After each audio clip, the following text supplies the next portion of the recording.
Hello you guys, welcome to the Ranting Shop. It's me, Melissa. Today we're gonna be reviewing Ready to Love Season 5 Episode 2. And let's just get right into things. Going to my notes. Okay, let's see what happened. So for this episode, essentially they all met up for brunch, and what we found out is that Tiffany likes Wiley, but is also a little bit salty about being placed at the bottom. Now, we didn't get to hear her really rant about getting put in the bottom like we heard Kaeya rant, but I'm pretty sure she did, because the facial expression that she gave at the table made me believe that she had more that she wanted to say and vent about that wasn't shown. And do you guys notice that Cliff and Joy were eating together? So this couple seemed like they're very much locked in, at least for now. Kaeya went to sit with Tiffany and Wiley because Tiffany has let us know that she's interested in Wiley. And so Kaeya comes along and exposes the fact that Wiley has a famous dad called Chuck Brown. And if you guys listen to my introductory video about this new cast, you will learn, or you would know, that he has a famous parent named Chuck Brown, who was a musician and founder of a particular music genre called go-go. So she put that out there, and then he was like, well, I don't particularly like to lead with that. I want people to see me for me and not be interested in me because of who my dad is, and that is something that I completely understand. Now, do I think that changes Tiffany's interest in him here or there? I don't think Tiffany really cares, because she says she knows who Chuck Brown is. She doesn't seem like that is what impressed her about Wiley. However, for Kaeya, I feel like that is what impressed her about Wiley, is that she realized that he was the son, or could be the potential son, of this famous person that she knows, who is supposed to be Houston royalty and so forth. So I think that is what made Kaeya gravitate towards Wiley. Now, Wiley is way younger than Kaeya, so I don't know how that is gonna work. Anyways, we have Tommy coming in, and Tommy announces that in this particular episode, there's gonna be a new man and a new woman that's going to be coming in to the show. This is how they're coming in. It's not happening like last season where the two people came in midway. No. They're coming in gradually via dates. So who got chosen to go on a date? First, we have Ace. So Ace was chosen to go out on a date with the new man, and Laverne was chosen to go out on a date with the new woman. Now, Ace and the new man. We learned that now, before I even talk about this, Cliff is only now showing his interest in Ace because Ace now has a date with somebody else. He's talking about how he's jealous because he didn't get an opportunity with Ace. But my thing about it is, if you really wanted an opportunity with Ace, you would make it known that you were interested in wanting to get to know her. It took you to this point for you to figure out, oh, I've not had time with Ace. To me, that just comes across like, I don't know, it comes across a little bit disingenuous, because if you really wanted to go out with Ace, I'm pretty sure you could have done that, but you chose until up to that moment to say, oh, I've not had my time with Ace. It also could be production not making that happen, because we have to understand that production, I heard, initially have a hand in who goes on dates with whom. So I might be wanting to go on a date with Tommy, but not Tommy from the show, just a random name. And producers think, okay, Melissa, that's not who we want for her, or that's not who we see her connecting with. So we're gonna make her go on dates with Jason, and then make her go on dates with James. If we look at last season, we learned that Aisha and Dante didn't even connect until the very, very last minute when they had to live in the mansion. Prior to that, they talked via phone. But that's all that happened. They were not allowed to go on dates with each other. So in that regard, you see that production kind of steers the contestants in a particular way. The only reason why they don't fully go in that direction is because they have free will. And even though I guess the rules state they're not supposed to meet or whatever, they do that because that's the only way they could effectively get to know each other off the show and so on. So anyways, we learned about that. Cliff wanted his chance with Ace. I said that before. Laverne is praising Ace. She's cool, she's calm, she's chill, she's everything. It kind of reminds me of how Ron used to always big up I forgot her name, the comedian, the curvy comedian.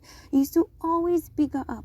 Oh, she's this. Oh, she's that. Oh, she's a queen. She's a queen. She's a queen. But on the show, we never really saw him pick her, or we never really saw the interest there.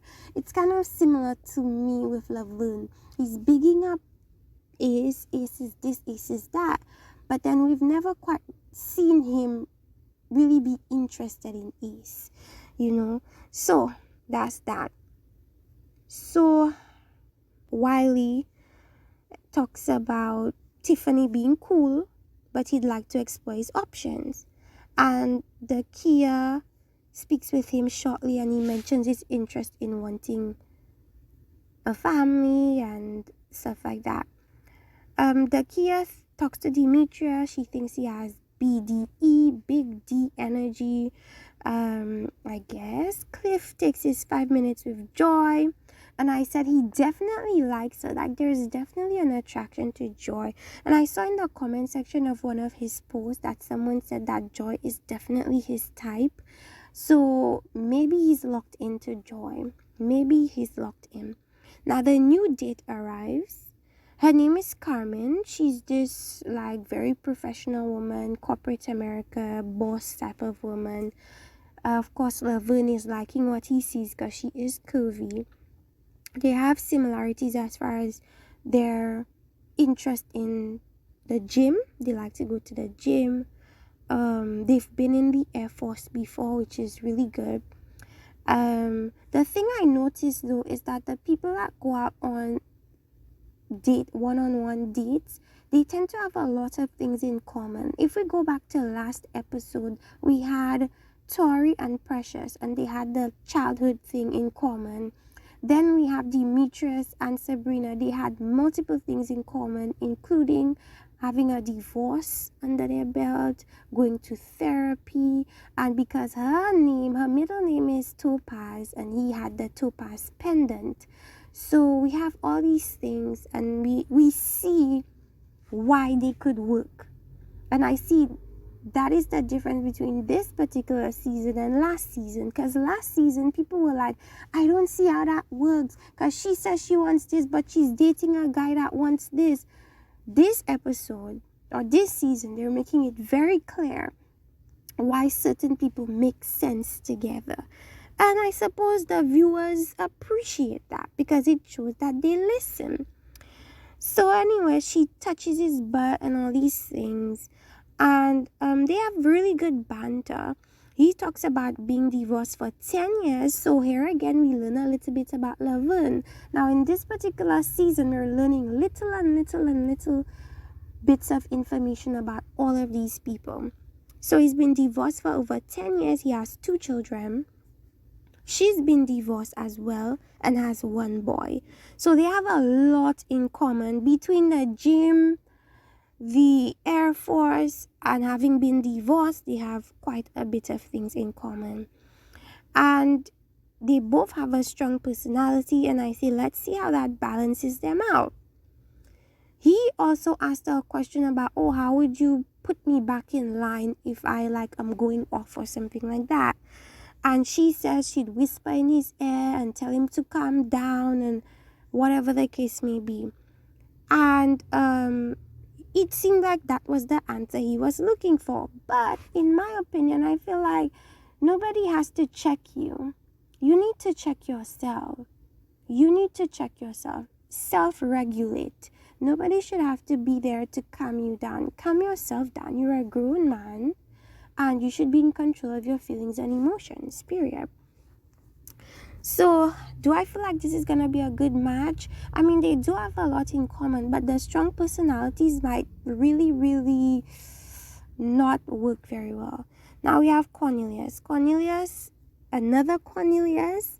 They look completely different from each other. This is a light-skinned man with small eyes and deep voice, almost like a teddy bear looking type of guy, and that's the new guy, and he goes to meet Ace, and they talk about practicing. Ace talks about practicing self-love, and he talks about prioritizing mental health. So that is kind of a good little connection that they kind of have, which is essentially prioritizing your mental health. He loves being relaxed. He likes the new money, because I believe he mentioned being a millionaire and that not really being a lot of money. I'm pretty sure it's not a lot of money. If money is not able to be sustainable, it would never be a lot of money. If it's not sustainable, it's not a lot. And he mentioned sex. So, sex to him is quite important. They ended the date very well. Everything seemed really good. Then we have Joy and Paul. They go out. Now, she's the one last episode that spoke about seeing something in Paul that he was holding back. But the whole synopsis of this date is essentially that Joy is not feeling Paul. She's really not. I feel like Paul is gonna be going home pretty soon. She's talking about not wanting to be in one place. She cannot only be in one place. But I feel like she's just not interested in Paul. We have the Kaeya, and she's locked in on Cliff as well, like, clearly. The Kaeya and Cliff, she's talking about ready to fight for him. They talk about celibacy. She instantly says she's not waiting for sex. She's at her peak. Cliff, of course, is very intrigued, but he's still stuck on Joy. He says he could have fun with the Kaeya. So that, to me, is a big red flag. If you're dating intentionally for a long-term commitment, when you hear a guy talk about, oh, he could have fun with you, it's kind of dangerous, because you could fall into the hole of being the fun girl that he never takes seriously while he goes out looking for his woman that he wants long-term with. That's what it seems like to me so far. Men versus women. They had a group date. It was Paul and Cornelius versus Sabrina, Tiffany, and Precious. They were grilling Cornelius, just question after question after question, bombarding him with questions. Tiffany was clearly not interested in Cornelius. And he noticed that when she put down the paddle after she said she wants a husband, So Precious was talking to Paul. She said he's interesting, but his approach might be a little bit too rigid, and he calls it very tactful. I don't know if it's tactful. It does come across quite rigid, like the approach is not very soft. It doesn't land softly. It lands very harshly, which is, I think, one of his issues. You have a group date. Joy, Carmen, Ace. Now, this is another group date. Did I see any connection on that group date with Cornelius and Paul? No, not really. I didn't see anybody was really feeling Cornelius. Sabrina mentioned him being a teddy bear, but that's pretty much it. Another group date. Joy, Carmen, Ace, Cliff, and Tori. So clearly Joy and Cliff have this thing. I saw her looking over there at Cliff and Carmen when, like, she was acting like she didn't know how to golf and he was holding her hair. She said she let him hold her hair so he could know that it was real hair. Like, I don't know if that's supposed to put some points on her, like, oh, she has real hair. Some guys don't care about that. Like, do we mesh personality wise? That's all that matters at the end of the day. So they do that. I see Joy look over. I wouldn't say she was bothered, but she was clearly like very observant of what was happening for as far as Cliff was concerned. Tori and Joy was playing, I don't know what you call that kind of game, I don't know what that game is, but it was a very sexually charged conversation, even to the point where we heard that Tori is asking Joy if she's ready for stuff to reach her kidneys and stuff like that. Ew, first of all, ew. But they had a really good laid back conversation, chill, sexual, fun, I guess. Ace goes to the side and comes and checks on, and Cliff comes to check on her. And that just proves that Cliff, I guess, is a good guy. He's very attentive. He knows when, I guess, something is not quite right, and he doesn't hesitate to see what's going on, which is a sign of a very caring person. The way she was speaking to Cliff, I mentioned that she sounded like she was giving up, talking about, oh, I'm just gonna allow you guys to connect and stuff, and I'm just gonna be in the corner staring. She just seems like she's given up, and I don't know how long Ace is gonna last in this process, but if she continues with this defeatist attitude, because that's what I'm sensing and I'm getting from her, I feel like she feels like she hasn't found her connection in the house, and she knows that, but she's hoping that maybe she could find something with a new person or something that comes along. But the people that's there, I feel like she feels like she doesn't stand a chance, and that is why she went into the corner. Now, Cliff and Joy meet up quickly, so, she could get a quick temperature check of what's happening. Did Carmen sway you away from me? And he's like basically telling her no, he saw her, but he's not interested in her. I feel like if you get on Joy's bad side, it's not gonna be a good look for anybody. So that's why I say, if anything happens, if Cliff messes up, it's gonna be a huge messy situation. So Cornelius comes in, talks about his connection with Ace. It was a good connection. Laverne says Carmen could be in it for him. He likes Carmen already. I feel like he was ready at hello, like her body was what was really giving. Tori is stuck between, he mentioned somebody and Joy. The Kaeya was giving off a lot of sexual energy, sexual grown woman energy, and a lot of the men received that, including Paul, talking about she looks like the type of woman that after 9 a.m., whatever he was talking about. The least amount of connections were with Tiffany, Sabrina. One person mentioned Sabrina, Ace, and Laverne is bigging up Ace. Oh, Ace is a queen. Ace is Michelle Obama. Ace is everything. But we haven't really seen your interaction with Ace to really gauge the genuinity of you bigging her up like this.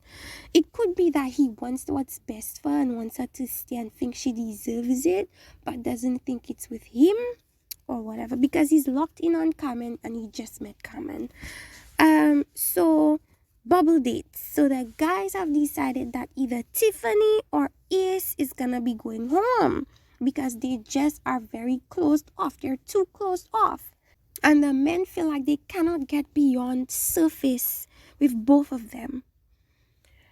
So Tiffany goes on the bubble date with Wiley. Wiley and Ace talk. He comes closer to her to let her know that she was not the one that was chosen to go home, essentially. And her face she looked so relieved, right? And we had Tiffany and Paul, and we got a little bit of Tiffany's personality. She essentially was saying that she doesn't like to be asked serious questions. She wants the fluffy conversations about what's your favorite color and what do you like to do. And that is actually quite contradictory, because if you're stating that you want a husband, I'm thinking that you're gonna be more intentional about the questions that you ask and the questions that you'd like to be asked. I'm thinking that you'd want something more straight to the point as opposed to fluff. But she's a little contradictory, because she says she prefers the fluff. The fluff is gonna come in the way of you getting to know what you want quicker. The fluff is all the nice things that people say during the dating process. But when you ask the really tough questions, that's how you know if that person is truly for you. So I'm very confused about Tiffany. I feel like she doesn't really know what she wants. She says she wants a husband, but I don't know if that's really truly what she wants. And yeah, she ended up being eliminated. And then it was a little bit of a dramatic elimination, because first of all, she wasn't expecting to be sent home. And so she was really defensive. And then she mentioned that the only reason why she was sent home is because she's not interested in certain people. And that is probably why she was sent home, because when you narrow your choice down to when you decide to open up to just one person, the others have no benefit of keeping you there, because they feel like they just keep peeling back, and then you're not giving anything. All right, if you're only benefiting one person, then you are not fit for that type of process, basically. So that is probably why you were sent home, Tiffany. But I do hope that you are able to open yourself up some more. Perhaps you need some more healing. Perhaps you need some more time to determine what it is you truly want. And then when you find it, I'm pretty sure everything will work out really well. So that was that for this episode. Miss Tiffany was sent home.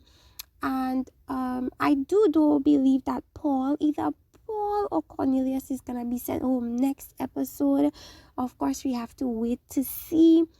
A lot of people were not feeling Mr. Paul, and they felt like he was just there to waste people's time. But we're gonna see how that evolves later on. Let me know what you guys think about this episode of Love. Oh, what am I saying? Of Ready to Love. Are you liking the vibe?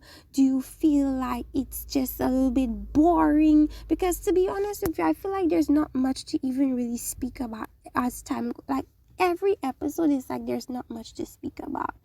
But it seems like it's going all right. We're gonna see how it goes. Let me know what you guys think in the comment section. Like and subscribe, and see you guys next time for reviews from me, Melissa, in the ranting shop. Bye.